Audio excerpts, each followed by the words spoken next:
Well, yes, they came in shooting, but first threatening, looting the money that was there, shooting everyone, and this is sinister. So it was very shocking. I still remember that. We had the protection. I got home, and where I take off all the sneakers and all the socks full of blood. It was a baby. Apparently they had, because you could see in the little shovels or in the photos they showed us, you could see like the buttons of the jumpsuit. They were very... The guy drew conclusion that either they dizzied him or they hit him, or it was directly like that to slam him against the wall, because they did have the blows with your eyes very, very, very deep, very strong. And that's it. I mean, the guy just breathed and breathed. And if you hear me and you can talk and you remember what happened, I listened to you. No guy took his last breath and died right here in front of me. It was like in your last breath, and it was like, intuition was... At first, it was just to close his eyes. God bless you, brother, and it is what it is. Raimundo is a criminalist, a profession that involves collecting and analyzing physical evidence to investigate a case, whether it's criminal or not. Some criminalists specialize in studying the crime scene, while others focus on analyzing evidence in the lab. Today, Raimundo will share with us his experiences and the most impactful anecdotes from his career. It was during the darkest time in Nuevo León when violence and crime ravaged the city, leaving a bloodstain on the state. At that time, Ray was a young man just starting out in the world of criminology and witnessed the brutality and devastation that marked that period. Hundreds of cases left an indelible mark on him, and now he is ready to share his unique perspective on those challenging times. Ramon Gallegos Niño, 34 years old. I studied criminology, specializing in forensic camera studies. I worked as a meritorious in the prosecutor's office at that time. From 2012 to 2018, I worked as a criminal law expert. Forensics here working well. There it was more disenrolled in what is the field area when I was doing social service, which was in January 2011, this. And we go a little bit based on the career that, as I studied that well, if it was a little bit well, we are young then, there it goes unnoticed.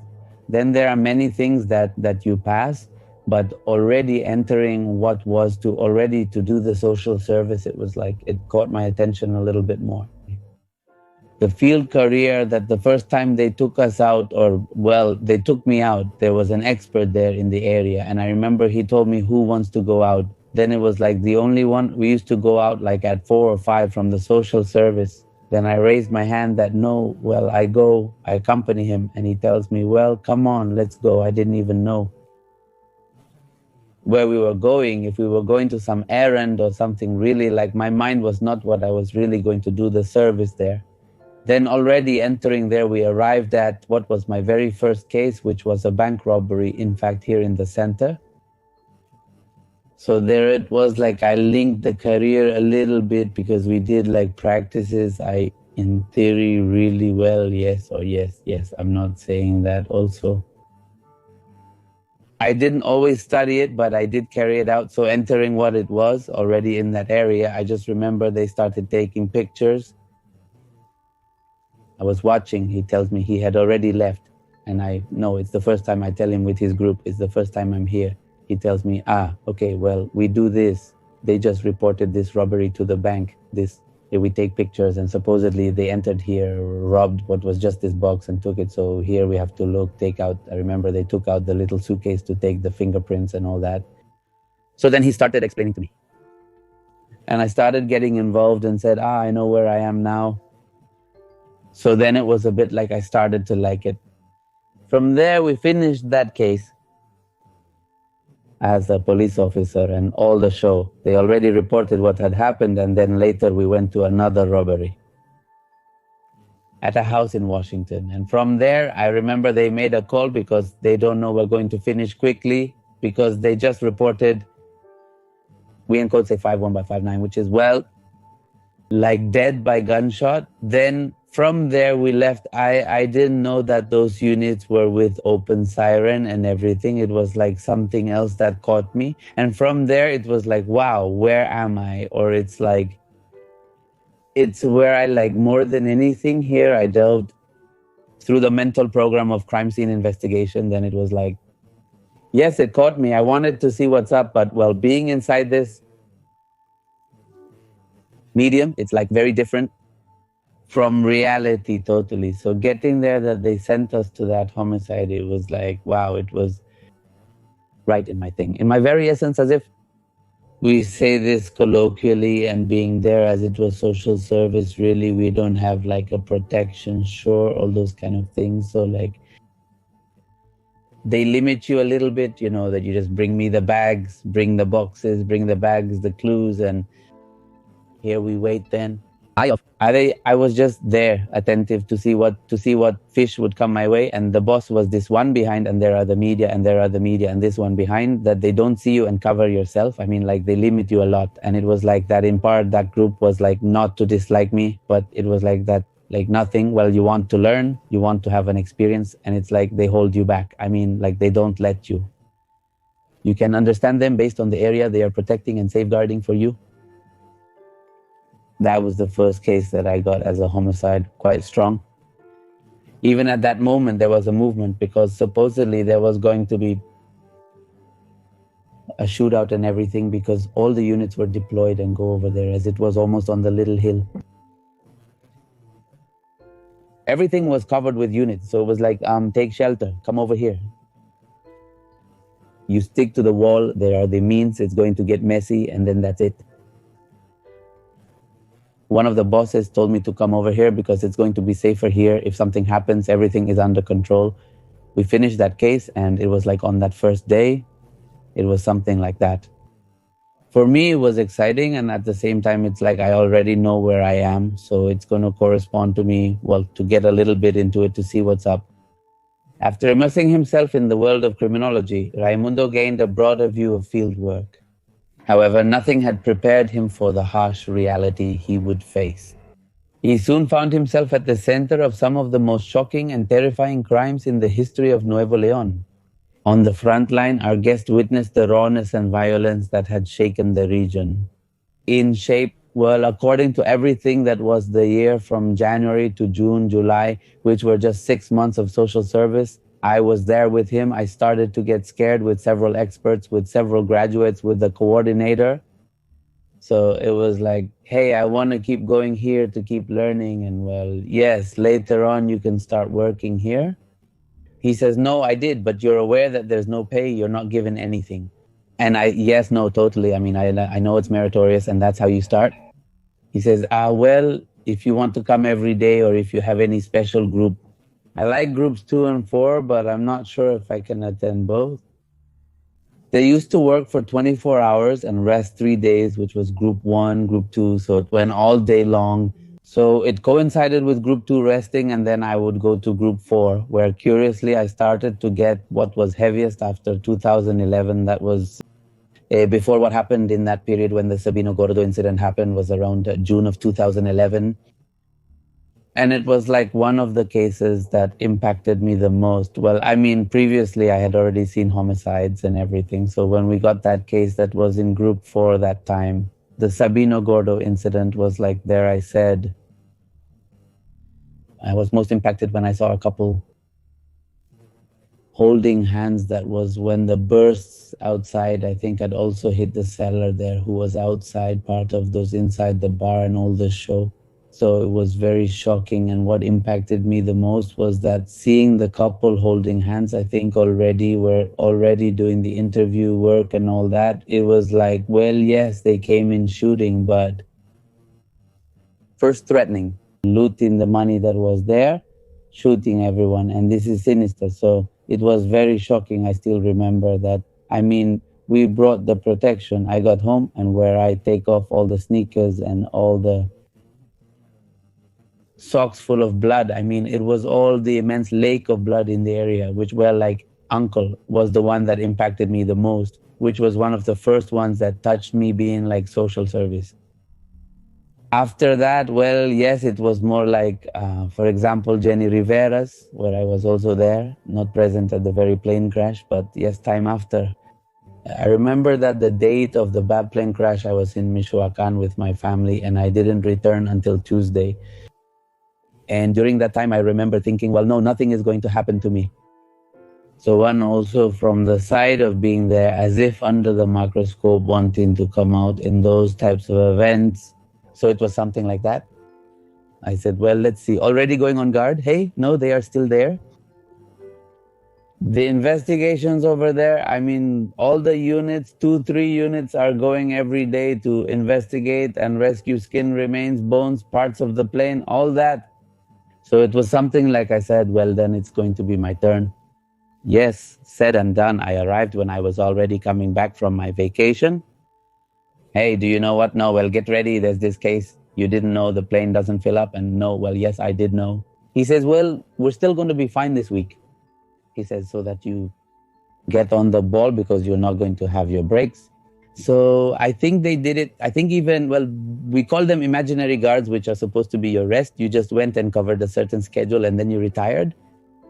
So we still had that, well, yes, that job of going to cover there. I mean, we went to, what is this municipality of Turbide? All that was the area of the plane, all the wreckage, looking for little pieces. I mean, pieces of skin, of bone, whatever you can find, belongings. We were in all that area there too. That area, searching, scratching a little more for, and I imagine that the deoxyribonucleic acid tests and all that, if I remember correctly, it was Sunday, the next day, they had already cleaned many things. They had already rescued the belongings, limbs. So if already it was just like to clean the area, because I don't know if they would think that even later it would become a tourist place, because right now it is touristy. So I don't know if that's why they did it, or more than anything, well, to leave the area very clean. So yes, we went more for what are little pieces of skin, bones, and occasional belonging, parts of the plane. Yes, it was our turn to collect there. That was the depressurization of the plane, something like that they had mentioned. That's what had happened. And besides, well, what interviews and all that stuff from there, well, the pilots, it was a very old plane that they were not very well trained, and partly they did not know how to control it. And besides the depressurization of what was the plane, well, no, I don't think it was a crime. I mean, it was more, yeah, well, technical failures. I mean, there were many rumors there, many versions, everything was talked about, but not really. We don't know what, I mean, the investigation is not based on the investigations alone. Fire or attack on the Casino Royale in Monterey is one of the most devastating tragedies in the city's history. That fateful day, dozens of innocents lost their lives in an act of inexplicable violence, leaving an indelible mark on the collective memory of the people of Monterey. The incident also highlighted the need for justice and security in the region, and its impact is still felt to this day. The one from the Royal, which was also one of the most notorious, where I was doing social service. At the time, I was also doing social service, and it was in the morning when suddenly the boss, the coordinator, was like, what's around the corner? Let's see, from above. We left and we looked, because from there, well, there is what is behind the backstage on some little jumps. There is the forensics building, and around the corner was the Casino Royal. Then this, from there, the boss was like, let's see if it says, because the smoke looks strong. Let's see what's up. At the moment of getting on, we were all there. Let's see what's up.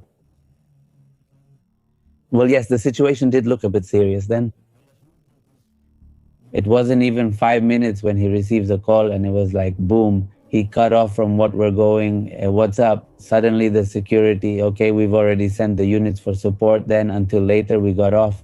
We started to check because we saw all the movement, all the deployment of the same colleagues.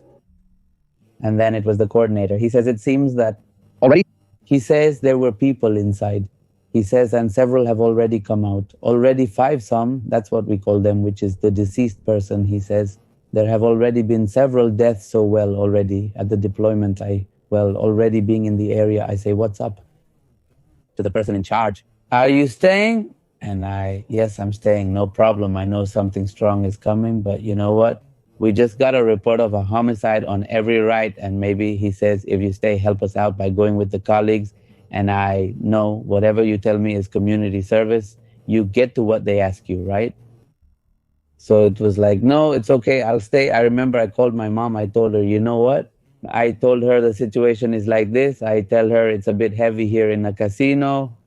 They just burned it. And well, I'm going to stay here to lend a hand. Sure, well, be careful. Don't stay. My mother always gives like that motherly concern. Then be careful. Let me know if you want us to come for you at night. I tell her, no, I don't think so. I mean, I'm going to stay the whole shift since it was 24 hours. She says, well, be careful. Just let us know when you get out. That's how it was. And at that moment, she tells me, you know what? You're going to go with these guys to a homicide in Caderita, she says, because apparently they just got one of the heavy hitters from that area. So also to lend them a hand. No, yes, no problem. We left. It was in the late afternoon, I think around 4 or 5 in the afternoon, more or less, when all the chaos was already here. They were already, I think, when we passed, because we were right there where we were going up the hill towards Morona as well. It is, you could see everything there where it was already like hitting the wall to start opening. And I don't know if you remember that they opened the side well. To start with that, we were going there, we were doing that work well, we were seeing their news and everything, a colleague. And she brought, I don't remember at that time, something television, I don't know, but I was seeing that so many people were already getting there. Well, we did our job of what was the homicide, because as it was in an open area, we found weapons, drugs, this parts there where, well, they burn bodies, drums and everything, a total mess. So it was from there, like I focused more on this. And then coming out of there, they tell us that there is another homicide to the north. For you to go there and for pure love, what's up? How's it going? And they finish there and they say, no, we are still here. With the casino says, so far there are already 35. So it's like everything we already sent to talk to the other group. I think they sent to ask for support to the group account that corresponded the 4 with then they sent to talk the group 2, so that the group 2 covered what came out at that time. Then the 4 was already all occupied in what was the area of the casino. Then from there we went to that homicide in the north, and from there they report another homicide on the bypass, that it was almost 1 or 2 in the morning. And I remember it was raining, well, doing the job and everything, collecting shells, dead, everything, doing the work before it was very fast. And like now everything is very meticulous before taking photos. We don't know if they are going to come or they are not going to come to fly the body. It left me, it is already on the way, wrap it up. No more, so that it picks it up. There were even times when we took the body to transfer it to CEMEFO because of the same excess of work that there was. Then this, if I remember correctly, I think that time in the deliberation, it was an ambulance that went to pick up the body. It was not CEMEFO because all the units were here in the casino. So from there, you know what? Well, nothing has happened anymore. I remember we went to dinner. The experts invited me to dinner and everything. So from there, we are going there. They continue the job there. Hey, what's up? How are you? Well, I'm still here at your service. I don't know if you want. No, you're not tired. I'm not. No, well, no, nothing happens, dude. You're in the prime of your youth and you don't care about this. No, yes, you know what? They still want to go in to see if there are more bodies, but well, they are entering through the area of the emergency exits on the side. No, well, let's go. I went and we still brought several things, lamps, extensions. I don't know what else we brought. We also brought shovels to remove there. Everything from the father there that I saw. And I say, well, yes, also several colleagues had already entered to remove the machines and everything, tried to find more people, because it is supposed that the report was more than then already doing the work already for those hours. They had already removed the 49 bodies. And it was like, well, now those who follow to enter, we went in with a guy from Civil Protection, who was another service. It was me and 2 other experts. We went in to continue investigating. So when we started to enter, just hearing the creaking of the structures, it felt really hot. But really hot after everything that already happened? No way. After everything that already... They threw, I don't know, water, everything after they controlled the fire. Maybe it felt very smoky, so it was like that. The guy from Protection says we're not going to go back because there are still loose ceiling panels. We don't know if one might fall on us or something, and everything goes to hell here. Then, and an expert says, no, you are more social services. They charge us repeatedly. Then let's go back. It's better than the next card. It was like they stopped everything. Well, it's better until all of this is under control and we are calm, and that there is natural light. Then let the next group enter. Oh, well, in part, there were fake doors there. That exit door was closed. The one on the side was closed. So there were many. I believe that the only exit was the main one. And there I tell you part already, because even time after, I remember that we went to investigate some cars that were participants. From there, we went to get fingerprints.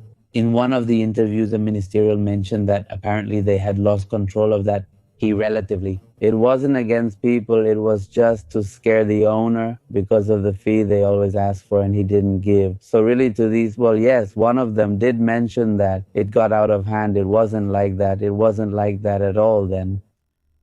In conclusion, I say that it got out of control and it happened. Misfortune that happened. In addition to the victims of violence, there are other cases that have left an indelible mark on Raimundo's memory. For example, the tragic events involving minors and people who take their own life.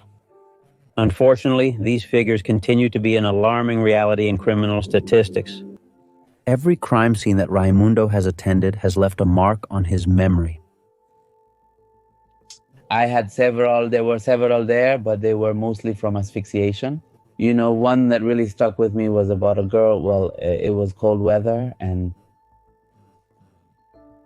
she had him lying down like that. Then she says she doesn't know in a movement she made.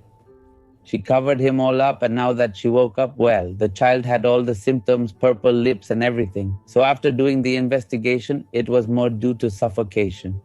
There was a good one that happened during my shift, but it didn't happen to me. It happened to a colleague. That one was a bit tough though.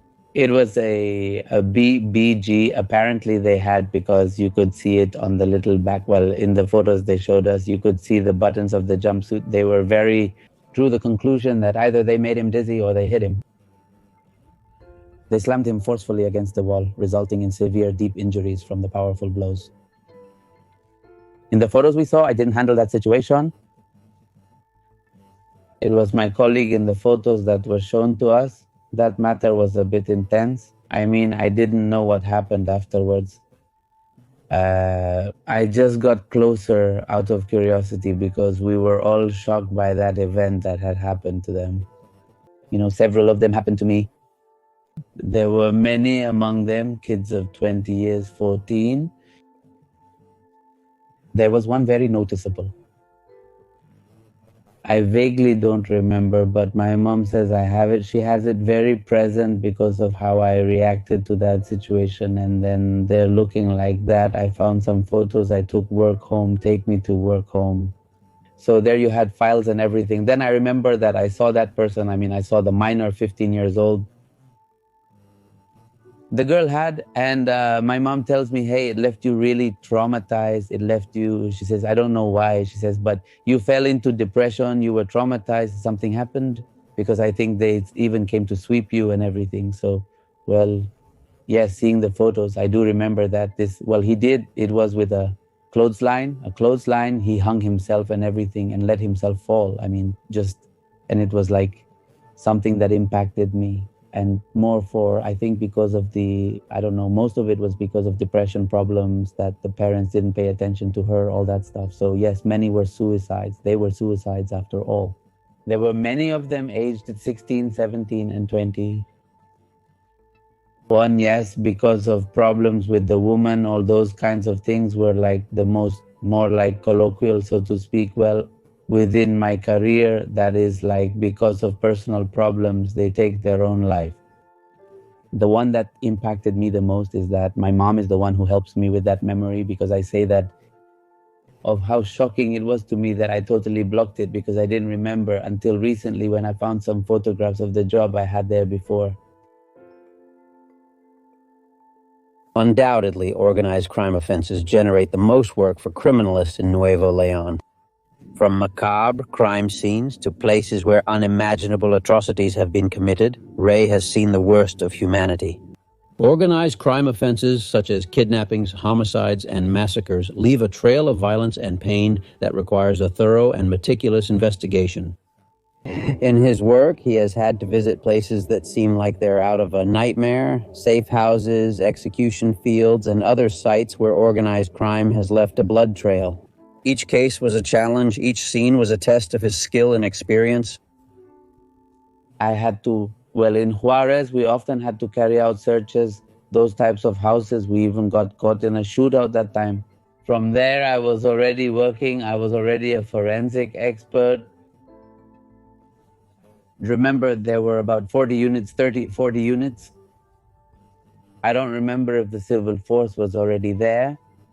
But there were also municipal units, the soldiers, everything. I even remember that I will never forget that image that we were turning around there. I think it was the Americas, I don't know, but there was a unit from Guadalupe, and I just remember the one from Guadalupe with the weapon like this, drawing it out until everyone turned on their strobes like a relief.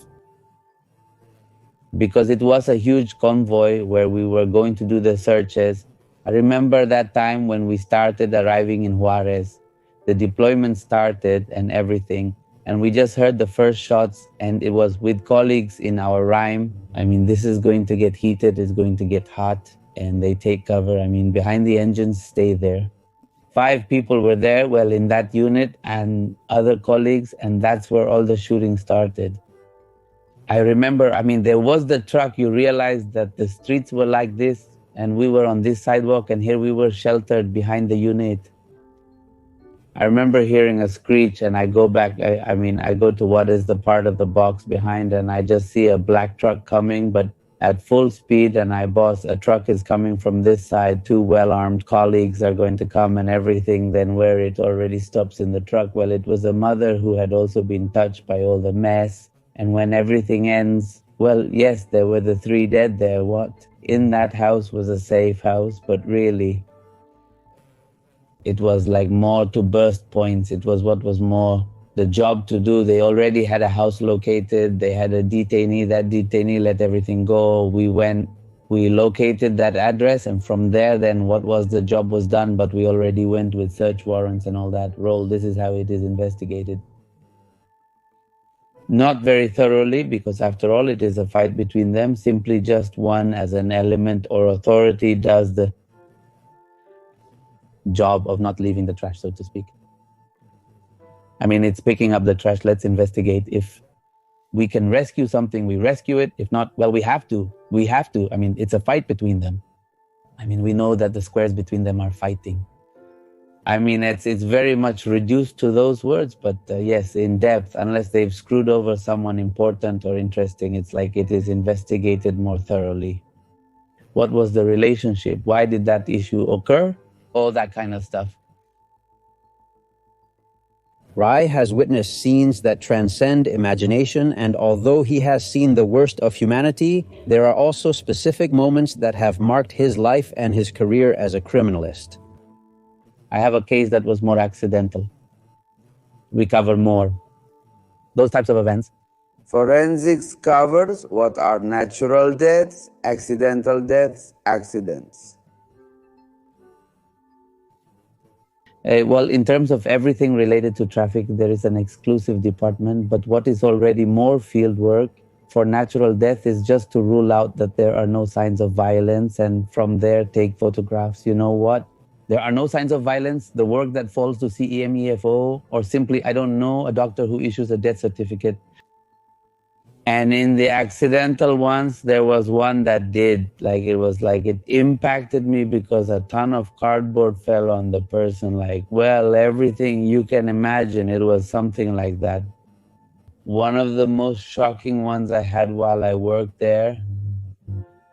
No, everything scraps, whatever you can salvage. The point is not to leave anything there, because if you see everything scattered there, that's so old that one has been shocking. And another one that happened to me on some paths towards Juarez, that one was against a group, an organized crime. I think those were the soldiers. And what shocked me the most was well, one, the aim that the soldiers had, and being at night there is where I said,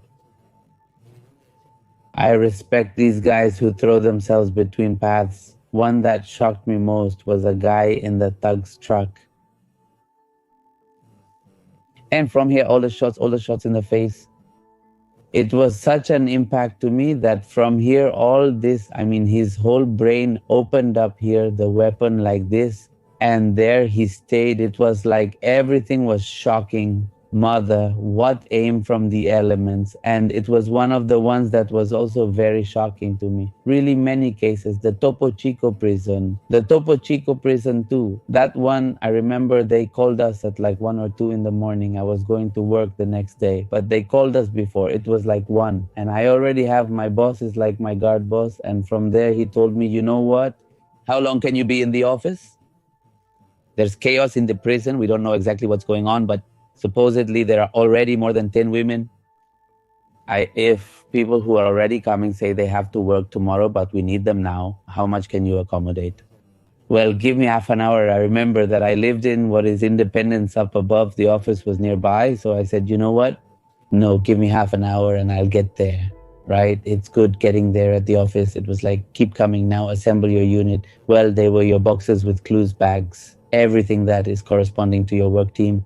And from there, they sent us there. I mean, I was arriving. Several colleagues were arriving. That's how it was like, no, we were getting organized, entering there at the prison, that we were the whole group in group 3. That is talking to you between 15 and 18 people for all that magnitude of event. Well, being inside was very shocking. I mean, seeing all the bodies there, thrown the homemade weapons, entering the nursing area, because before starting the work, you have to do all the meticulousness that you can, to be able, what clues to take, what you can pick up, what you can pick up, that you don't miss anything. So it was like, you know what? We're not going to divide ourselves. The monarchy is too much of a mess. So we're going to divide by areas. I remember that time we divided into 4 areas. Zone 1 was the nursing area. Zone 2 was the cells. 3 from the courtyard, and 4 was the backyard where the fields were. There were bodies all the way there. So I had to be in the nursing area. Once inside the nursing area, we started to see and everything. I was already taking pictures. We were already arranging cones and marking clues and all the makeshift weapons, all that stuff. So when I start taking pictures, I turn to my right. There was what was the nursing area. I enter and I see a person still breathing. So my attention was like, what's up? And I still see him with his eyes open and breathing. And I'm like, what's going on, brother? What happened? And that's it. I mean, the guy just kept breathing and breathing. And me, if you can hear me and you can speak and you remember what happened, I'm listening. No, not the guy. Or by the time I realized, he took his last breaths and literally died right in front of me. It was like he took his last breaths and it was like, ah. And me, damn. My intuition was born. Initially, he was just closing his eyes. God bless you, brother, and there's nothing to be done. Then I remember telling the other expert, the one who was in charge of dividing the area, I said, you know what? I know there's another dead person. He says, how? There's another one without a mark. It's not your injury. He said, where? I mean, I just had a death, dude. No way. I mean, yeah, dude, I just had a death. I mean, literally, he was breathing. He was looking at me and it was like, this is it. He's gone. He said, well, there's nothing we can do. And you've already taken pictures. I was just about to take pictures to see if I could talk. You were his last breath. It was also shocking because it even gave me goosebumps. The shocking thing, I mean, seeing someone give their last breath right in front of you is like... So we started doing the work and everything, photographs, the whole show, homemade weapons. I'm talking about homemade weapons, rakes with pointed combs, this iron rods, pieces of rebar, bats, I mean, a little bit of everything. You say the ingenuity that our little dogs have. I mean, it was something very shocking that we finished doing the work. We finished until about 7, 8 at night, and we still continued the next day because a forensic expert still investigates the scene after that. He's still in charge at the office of drafting a report. We call that report which colloquially a verdict to describe exactly what you saw, how the area was, the people who are there, the clues you collected. Where do you send those clues? Or, I mean, still, there's a job. It's not just the field, and that's it. I mean, we're still here in the office drafting those kinds of opinions or reports so that they can then be released from their agency that will investigate the case. And from there, really the work does not end until it reaches the hands of the public ministry agency. Now remember that all the Mondays there are interviews on Pepe Mysterio's channel, just as long as you put Pepe Mysterio podcast, and at the top you get the podcast playlist. There's also the other secondary channel, which is Muchos Más Misterios, where there are videos, the usual ones, the ones you already know, about real crimes or things like that, narrated by me. Thank you.